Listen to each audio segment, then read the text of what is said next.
আমরা সবসময় শহীদ আসাদের স্মৃতি বুকে ধারণ করব। বিভিন্ন যে স্বৈরাচারী ব্যবস্থা দেখেছি সেই ব্যবস্থার যাতে পুনর্বহাল না হয়।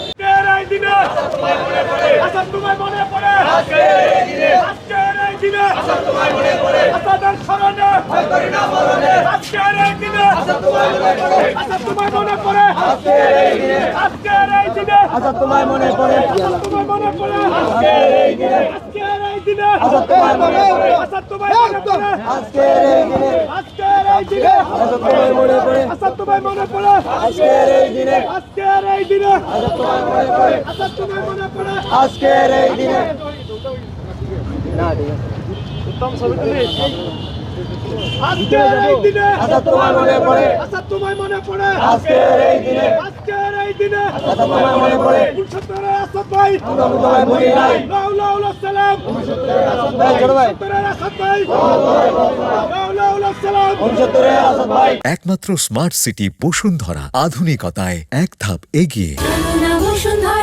1969 সালের আইয়ুব বিরোধী গণ আন্দোলনে মোহাম্মদ আমানুল্লাহ মোহাম্মদ আসাদুজ্জামান শহীদ হয়েছেন। আমরা তার স্মৃতির প্রতি শ্রদ্ধা নিবেদন করছি।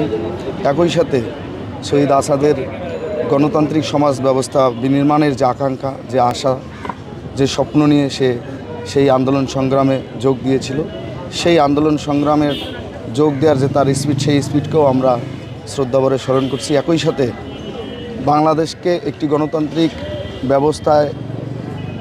ব্যবস্থা কাঠামোর মধ্যে আবদ্ধ করার জন্য তার যে সংগ্রাম, তার যে প্রত্যাশা, সেই প্রত্যাশা যাতে আমাদের যারা এই প্রজন্মের আমরা আছি সেই প্রত্যাশাকে লক্ষ্য নিয়ে রাষ্ট্র হিসাবে বিনির্মাণ করতে পারি, সেই প্রত্যয়ে আমরা সবসময় শহীদ আসাদের স্মৃতি বুকে ধারণ করব এবং একই সাথে আগামীতে বাংলাদেশ যাতে বিশ্বের দরবারে একটি প্রকৃত গণতান্ত্রিক ব্যবস্থার রাষ্ট্র হয় এবং ভবিষ্যতে কখনো কোনো দিন যাতে স্বৈরাচার আইয়ুবের মতো কোনো শাসক বা তৎপরবর্তী সময়ে আমরা বিভিন্ন যে স্বৈরাচারী ব্যবস্থা দেখেছি সেই ব্যবস্থার যাতে পুনর্বহাল না হয় সে ব্যাপারেও আমরা আসাদের স্মৃতিকে অনুপ্রেরণা হিসেবে নিয়ে আমরা অগ্রসর হব।